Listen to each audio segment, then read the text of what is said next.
And we're live, Smooth 98.1, Love Music, Love Live. It is 32 minutes past 7 a.m. It's a Thursday morning, the 29th day of January 2026. And slowly but surely, the month of January is coming to a close, the first month of the brand new year. It is a beautiful, beautiful Thursday. It's partly sunny, 20 degrees out there, looking like it's going to be a day to make things happen. Welcome into Freshly Pressed. My name is Ayokunmi. It is going to be a look at the papers this morning. Analysis will follow, as well as your messages, your thoughts, contributions. They are most welcome. We love to hear your perspectives. Join us on YouTube. Join us on WhatsApp as well. The WhatsApp number, it's 0911 0911 That is the WhatsApp number. You can join us on YouTube and leave your comments on the live stream at Smooth 981 FM Lagos. Smooth 981 FM Lagos. All right, you're joining me this morning to take a look at the stories and give their analysis. First of all, Mr. C in the building. Mr. C, good morning to you. Good morning, Aya. Good morning, Lagos. Good morning, Data Squad. And of course, second fine gentleman in the studio. I don't know how I've been able to pull it off. Second time this week. It feels like I'm going to hit some money pretty soon. Ikemesit Effiong in the studio. Ikemesit, good morning to you. Good morning, Ayo. Good morning, Mr. C. Lightning does strike twice. It's Christmas at the end of January. Yeah, glad to be here. I'll take it every single day and twice on weekends. Believe me when I say that.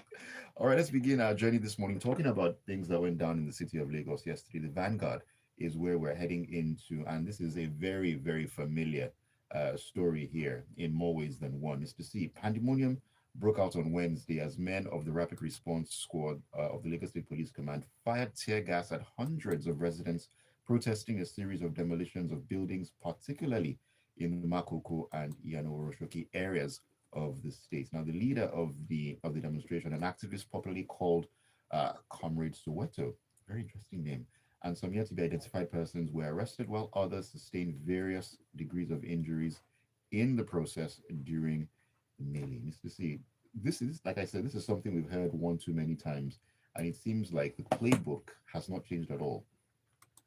Sadly, it hasn't, Aya. So, for the benefit of our listeners who are not exactly sure how we got here, the Lagos State government, in accordance with its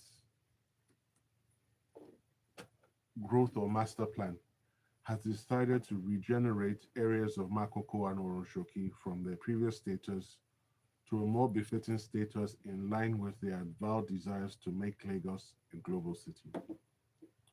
Now, that is a legitimate desire, and the state has the power from time to time to ensure that certain areas do not continue to look derelict and uninhabitable or not fit for human living. Right. Now, having said that, the same government also has a duty to ensure that in doing all of this, the rights of citizens, their lives, and their properties are not put in danger or jeopardy. Now, we are aware that a number of cases have been filed in court concerning these demolitions spanning from Oworoonsoki to Makoko.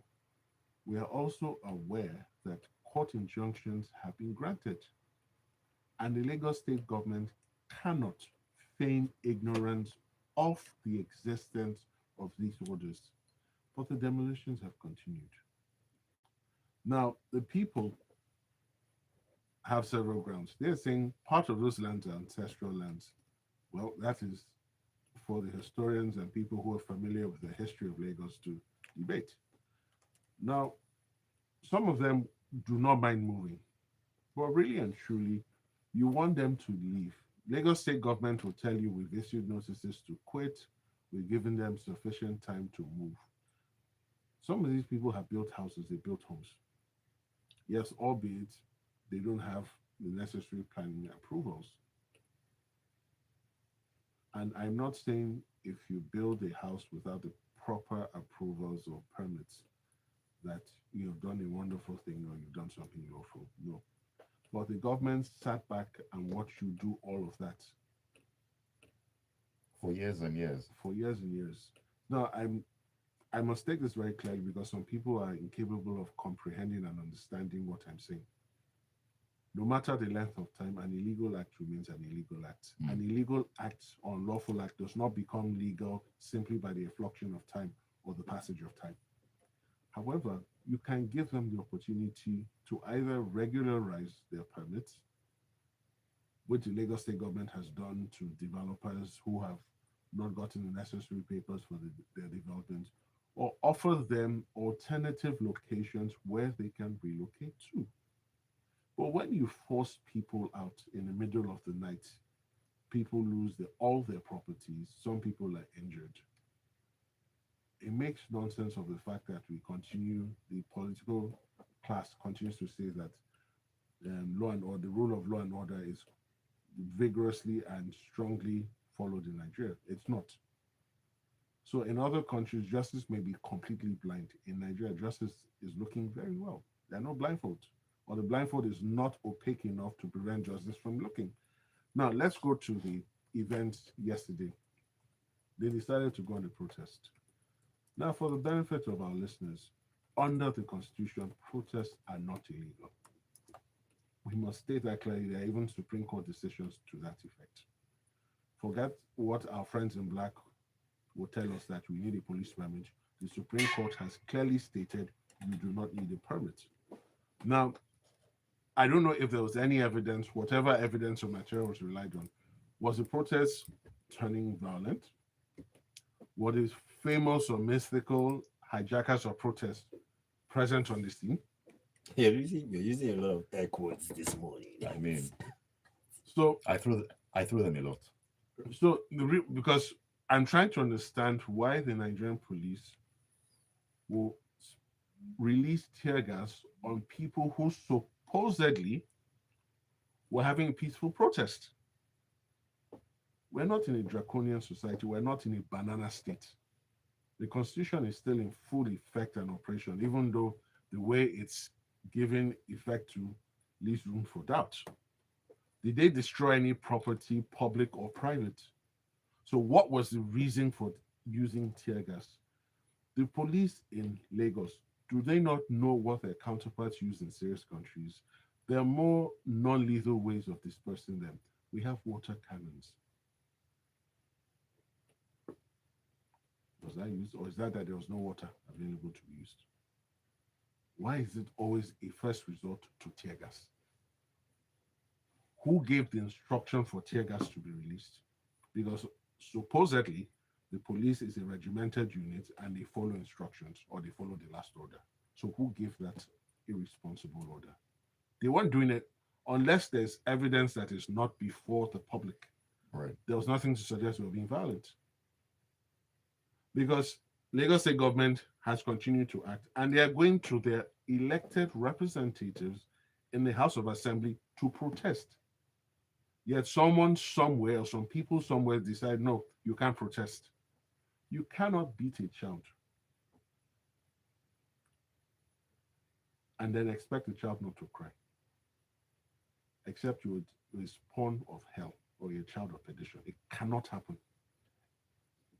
So if they decide to protest again tomorrow, you can release more tear gas. When does this end? And they seem very proficient in facing unarmed and peaceful protesters. That same energy, that same vim.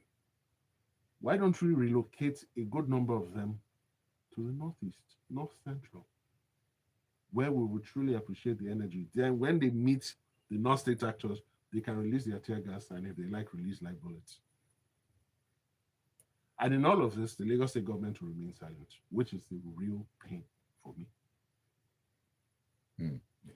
Ikemesit, I know you have a word or two to chip in on this one before we move on to the next story, which Mr. C has kind of set up pretty nicely for us, talking about moving the police to the northeast. Some other people are being moved to those ungoverned areas. But I mean, looking at the fact that this is not the first time that we've been in this sort of situation, are we ever going to have a case where we have a protest, peaceful, and the people and those who are involved are not in any way maimed, harassed, injured, because there are reports of bloodstains on the ground within the area? Before Ikemesit jumps in, I'll answer that question very briefly.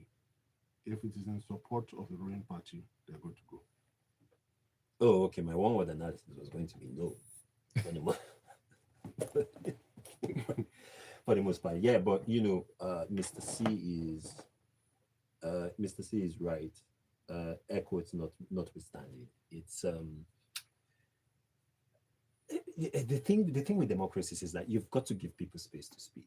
And for a lot of these communities, low income communities, there were people who were holding banners that said things along the lines of Lagos is not for the rich alone, a mega city cannot be built on the bones and blood of the poor, enforced eviction, and all of that. The avenues for dialogue, for having their perspectives represented, are often few and far between.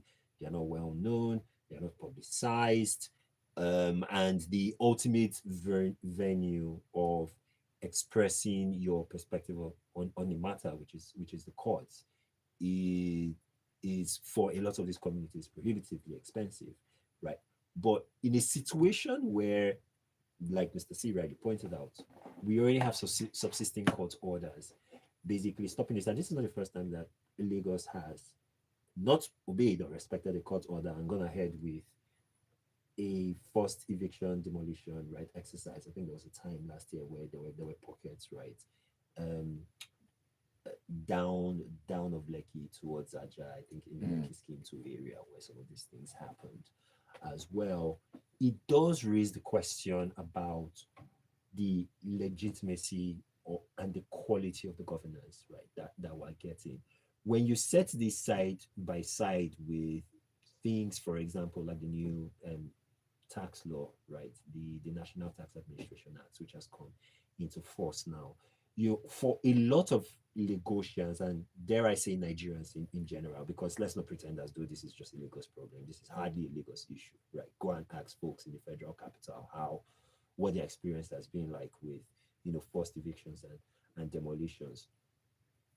It They are experiencing whiplash. It's almost as though, okay, you want to tax us more, or to use the terms that government surrogates will say, you want to tax us more efficiently, but what are we getting in return? Amongst other things, you're yanking us out of our homes that we've built with what little we have been able to gather, right, off of the blood and sweat and toil of our hands. Planning permits and Lagos's master plan, to the extent where there is one, notwithstanding, it is really frustrating being a regular, average, ordinary Nigerian right now. And I think that our leaders should lead with that perspective in mind. Right. You're trying to do good, you're trying to do well, but you should also be considerate. And especially when there is a court order, just respect court orders. Can we at least start from there and then build on out? We can only hope that we can start from there. But just like the way the police reacted to the protesters, not the first, second, third time that we have institutions not respecting the court orders, and you just wonder how exactly are things supposed to function normally in Nigeria. And we'll just take a brief break. When we come back in, we'll jump into another story where we're talking about security matters, and military retirees are in the news. Want to find out about that? Keep it tuned right here on Freshly Pressed on Smooth 98.1. The Smooth Breakfast Show. Obeko order. I know. It's a tough ask. What is greater than wealth? The annoying thing is nothing ever seems to happen. Yeah, like we shout, we comment about it, we analyze, we write think pieces. The government just waits and sits it out, and then we move on till the next post eviction happens, right? And this is just phase one. I mean, it's not as though all of Oworo and Makoko has been cleared. So we should expect more movement on this. It's ridiculous. Remember the shanty that used to exist just after Osborne Foreshore that they eventually cleared, and for the last 10 years they've been trying to build a new building. It has not come off the ground. It's the same MO. It's the same MO. It's getting ridiculous. It's ridiculous already. Oh, it is ridiculous.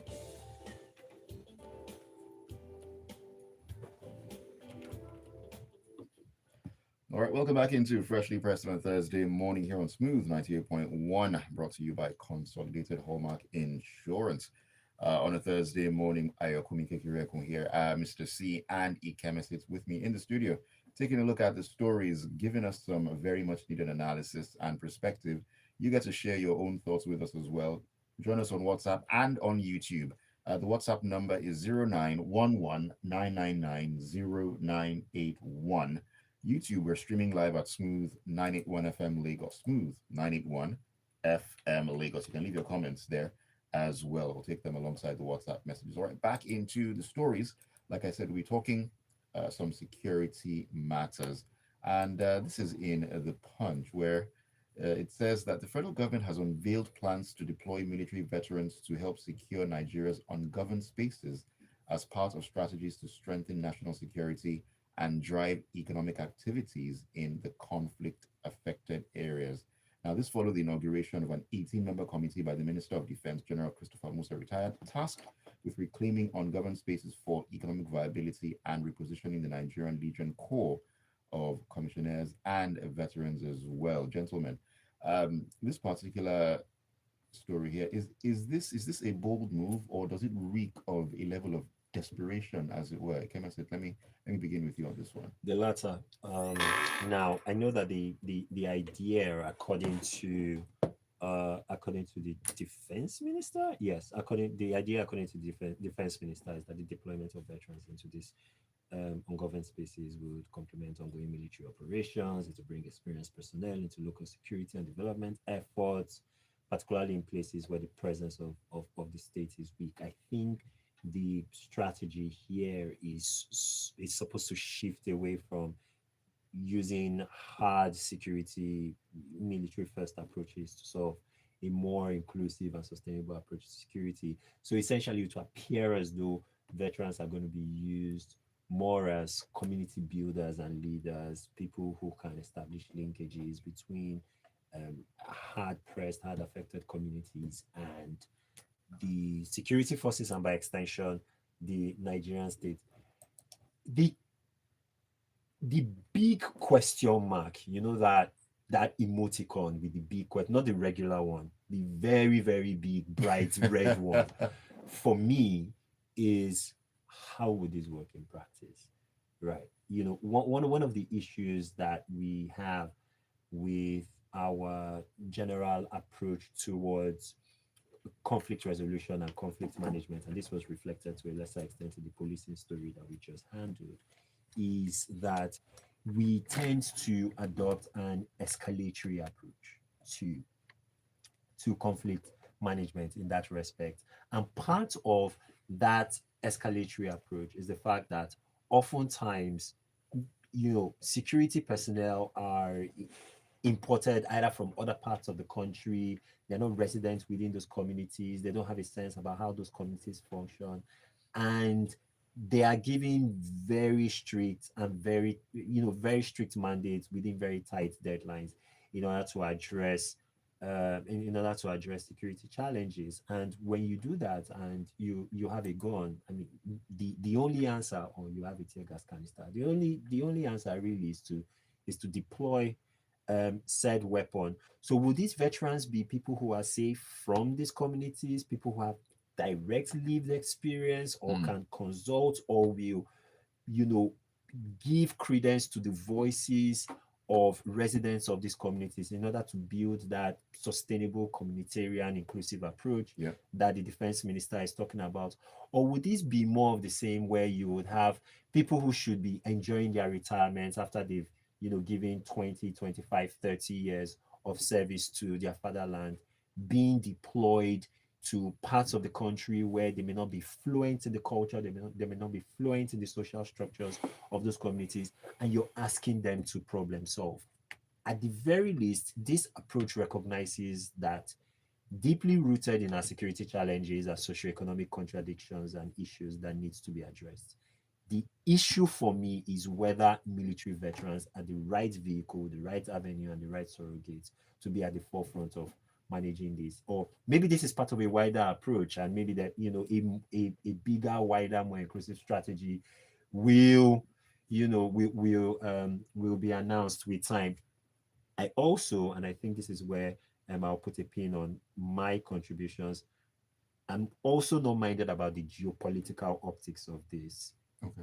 This option was available for years and years. There have been analysts, there have been researchers, my organization included, who have said the solution to Nigeria's security problem is lies in extra security and extra military um, solutions. But this was not implemented for many, many years until a certain airstrike or a certain series of airstrikes happened, Mm. right, towards the tail end of last year.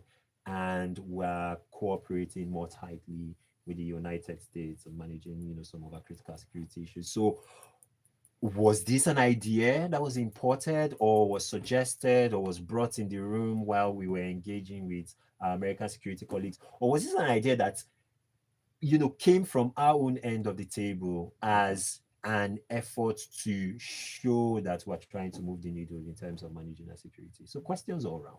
A lot of questions, Mr. C. I mean, do you agree with the chemist that, I mean, this probably was on the table before. So is this a case of better late than never? It will take better late than never. But also, I wanted to add two things. How is this arrangement different per se from the already existing civilian JTF arrangements that you find in states like Borno?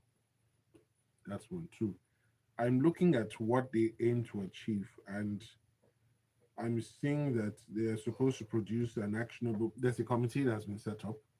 It's supposed to produce actionable recommendations capable of supporting a holistic strategy for securing ungoverned spaces. Now, these military veterans and retirees you want to send in, are they going to be armed? It's a very important question that should not be glossed over. Because if they are not going to be armed, how different are they from the Nigerian police? Because it is the duty of the Nigerian police force to secure these ungoverned areas. But clearly they are failing at it. I don't want to say they have failed because there's still time to improve. But beyond this, are they going to be funded? That's the second important question. And if so, how? Exactly. Is the government going to issue a bond to pay them? Because we know money is a problem. Let's not dance around. And a quick example for data squad members who will start to argue. Senate approved 60 plus ambassadors. You named only 3 or sent them out, or you're about to send out 3. Where are the remaining? When do they intend to go out? There's a 4 trillion legacy debt in the power industry. Luckily, we just finished a 501 billion bond, which will be given as the first installment to power companies. So there is a funding requirement. Then, lastly, are they going to be formed? Who do they report to in the entire security architectural maze? Do they report to the police? Do they report to the military? That also has to be clearly identified and sorted out. But on paper, let's see how it goes. We won't say no to any proposed policy or strategy. It is the execution that determines whether it will be a success or not. Execution is always very key. Let me take a message or two, Mr. C, before we get back into the stories. Time absolutely flying by right now. Barrister Dan Okuda from Igodo. Good morning to you, Barrister Dan. He says it's very sad that Lagos State of all people are disobeying court orders and still prides itself as the center of excellence. Nigerian police should learn how to manage crowd control. All right. This is Steve Ofere in Ijaniki who says, I pity any veteran who has escaped death during service. Yes, but wants to surrender himself now as a chief sacrificial lamb by returning to troubled security areas. They should think of reducing all the ungodly pay for themselves and spend more on modern security gadgets than this brutish idea of inflicting more suffering on those whom God has spared their lives by bringing them safely to their families. Okay. Sunday from Surulere says, on the protest, those policemen are bored and may benefit from being posted to Sambisa instead of flexing their muscles on harmless protesters. They must be upset after being withdrawn from their VIP support activities and must prefer bag carrying and the free food that comes from the various OMBs their former principals attend every weekend. This is a big shame, but I'm not surprised. On engaging military veterans, I hope they have been paid their pensions. That is a very, very big question. Okay, let's see here. Let's head over to Anambra State very quickly and update you on what's been going on there. The Guardian is the paper of choice. Now, following 2 days of confusion and crisis between the Anambra State government and traders across various markets in the state, particularly the Onitsha main market, Governor Chukwuma Soludo has scheduled an emergency meeting with market stakeholders. And the letter that was sent out invited all market chairmen and secretaries, zonal chairmen and secretaries, as well as line chairmen and secretaries from all markets within the state. And the meeting is supposed to hold this morning at 11 o'clock in Oka. Mr. C, isn't this a classic case of having put the cart before the horse? Indeed, it is. And Ikemesit and I had a very interesting conversation before. Is interesting the right word? We had a fight over this conversation. Okay, so like I always say, many things can be true simultaneously, right? So the government has a right to ensure that the economy of the state is not crippled in any form or manner by any group or persons. Also, it is also true concurrently that individuals, as per the provisions of the Nigerian constitution, which is still in effect, have the right to decide where to associate, where to meet up, when and how. Mm. So here we had IPOB that had declared a stay-at-home order throughout the southeast because of the continued detention of Mazi Nnamdi Kanu, beloved leader. Sometime in October last year, it became voluntary. Both IPOB and Governor Soludo confirmed this at separate gatherings. Now, it's instructive to know that in 2026, Governor Soludo, having apparently forgotten what he said in October last year, that the stay at home was now voluntary and anyone still choosing to stay at home was doing that voluntarily, not because there was any fear of violence, is now insisting people should come or the market should be open on Monday by force, by whatever means. Now, he needs to remember that they're individual traders, they probably or all have business names or even companies. They're not employed by the Anambra State government. The Anambra State government is not feeding them or funding their operations. In a sense, as it relates to the operations of those businesses, they really don't answer to the Anambra State government except to pay their taxes. And even taxes go to the National Revenue Service. There's the income taxes that go to the Anambra State Revenue Service. So this is something he should have done earlier. He should have sat down with them and said, guys, look, the state is bleeding money. How do we resolve this? What are the issues militating against you coming to work on Monday? Let's leave the Nnamdi Kanu matter is being solved politically. You can even say that, even if nothing is being done. Well, how do we come back to the market and boost the economy of our state? Because when you boost the economy of the state, you're not only boosting me, you're boosting yourselves. Right. And the traders we now gather are upset that there have been no improvement to that market externally or internally. They're also concerned about what has been done with revenues previously gotten. And that is where Ikemesit and I diverge. So I'm saying hold the beating, but the governor should remember you cannot coerce anyone to work on a day the person is not prepared to work on. And if the person takes you to court, the person will win every day and 7 times on Sunday. Even twice on Sunday. All right, Kevin, so just really quickly, I mean, you have diverging thoughts, I guess. Just lay it on us. Okay, I think the only point I agree on with Mr. C is that the manner of approach could have been better on the part of the Anambra State governor. The intent, in terms of opening the market, I think the governor has that spot on. And I don't say this often about governors, right? I generally don't agree with Nigerian governors. But let's not forget the group that we're talking about here. It's been proscribed as a terrorist organization by the Nigerian state. It's been known to be physically violent and in some cases cause fatal casualties, right? Including of traders in this particular city, right? In that sense. And we can't on the one hand sit down and say, oh, state governors are chief security officers of the state. Very debatable. I don't like that phrase, right? But it's used often, right? And so they should do more and they should be more hands-on in terms of addressing the issues that affect everyday people, right, within the states that they govern. And then on the other hand, penalize them when they are trying to do said thing that you say they should do, right? Mm.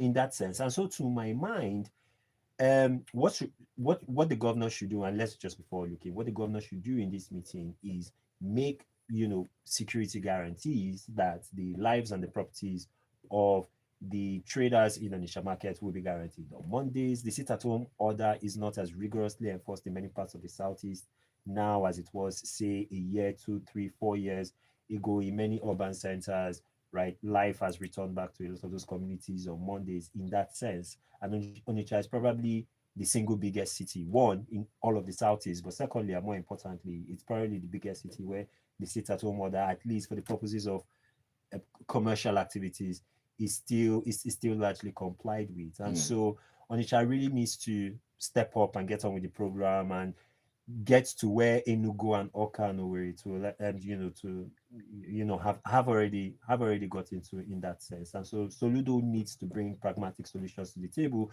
but the trader should also go there from the standpoint of we want the markets reopened, we want commercial value. I have never met an Igbo trader who does not like to make money on a Monday, no less, right? So yeah, let's figure out solutions here and not penalize and be like Mr. C and be threatening to go to court just to make people sit at home on the threat of violent force by a non-state actor. It does not make sense to me. But like I said, and final statement.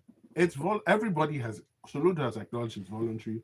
Even the people who instituted the order say it's voluntary. It's not voluntary when the threat of a gun There's is no at but. play. Gentlemen, we don't have time to debate this further. I know that a lot of thoughts will come back and forth, but unfortunately, we just cannot get into that one. Let me take messages. So Odessa says, if the people that are supposed to uphold the law and defend us don't know about people's rights, then we're in trouble. The commissioner has a lot to explain. Right, Joseph Menia in Silver State, Ejibo says, good morning to you, gentlemen. It's really unfortunate how government at all levels are used the proverbial saying of using a sledgehammer to kill an ant. Why tear gas harmless protesters, whether legitimate reasons or not? The same people the government will give one derica of rice and 5,000 naira to compromise their conscience. Yet, what's more annoying and irritating is the deafening silence from governments. This is diabolical behavior without any humanity in mind. Ajayi Oluniloa, good morning to you. Is Magudu Jerry Sherry. He says, it was another episode of police brutality on peaceful protesters yesterday, and sadly, it was reported that a 17-year-old girl died as a result of the tear gas attack. May God help us. Well, I can't. I haven't seen reports of that one. I will be checking to verify and confirm that that actually happened. Ibrahim Zakari says, good morning, Smooth Crew. Good morning to you. It's so unfortunate that the trust deficit will continue to expand between the government and the governed. Already, there's a housing deficit in Lagos, and landlords are cashing out. True story. The Lagos state government is demolishing structures. Make it make sense. All right, that's from Ibrahim. Let me see if I can squeeze one or two more in. Tayo Naja says the extra military approach is welcome. Like many other solutions, will be pending until the political will to do so is there. I won't be surprised if these veterans are taking up the offer to be engaged because of what is being offered in view of poor pensions. Soludo, having secured his second term, is just doing anyhow. A whole professor of economics didn't foresee the outcome of his decision to close down the market for a week when IPOB said only for a day. This is Tony from Ikeja who says, morning, Ayo and Co. The plan to deploy retired military personnel to secure the nation's ungoverned spaces must be an idea floated by the U.S. The major setback for Nigeria would be the negligence of these ex-servicemen and women, coupled with the fact that Nigeria has no record of building and training military reservists. Are you going to dump these men in the forest and forget about them, since it's well known that the serving personnel are not adequately catered for? This is a message from, let's see here, Leko in Lagos, who says, like Wiki, like Soludo, only birds of the same feather. Speaking like authoritarians, You haven't provided security that will make insecurity in the state to be eradicated, and you want to push the people into the lion's den, just like when the president said people should go to the farm in the midst of bandits and co. It's a it's a suicide mission. Goodness gracious, they can help me to help myself. People should protest and go to court for this. It's against their fundamental human rights. Need to cut that right there. Let me squeeze this one in from YouTube. Your Feel the Radio friend in Yanagua says the headlines today, like many days before, shows clearly that Nigerian leaders and many Nigerians lack a sense of doing things the right and proper way.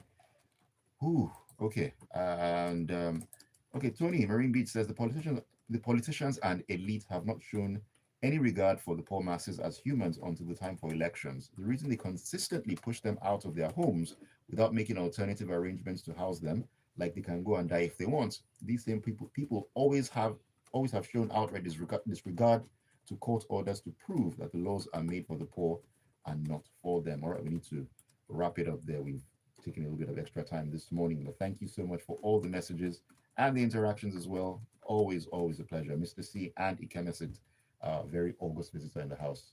Thank you so much, Mr. C. Thank you, Ayo. Thank you, Ikemesit. Thank you, wonderful listeners. Let's go out and have a productive day.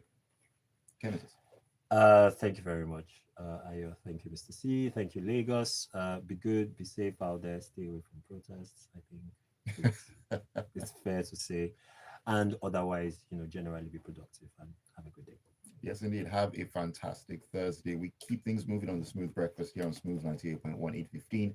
It's all about what's going on in the world of entertainment in the grapevine. My name is Ayokunmi. Don't go anywhere. Anxiety away, value assured. The story. Yoins. Thank you. Analysis.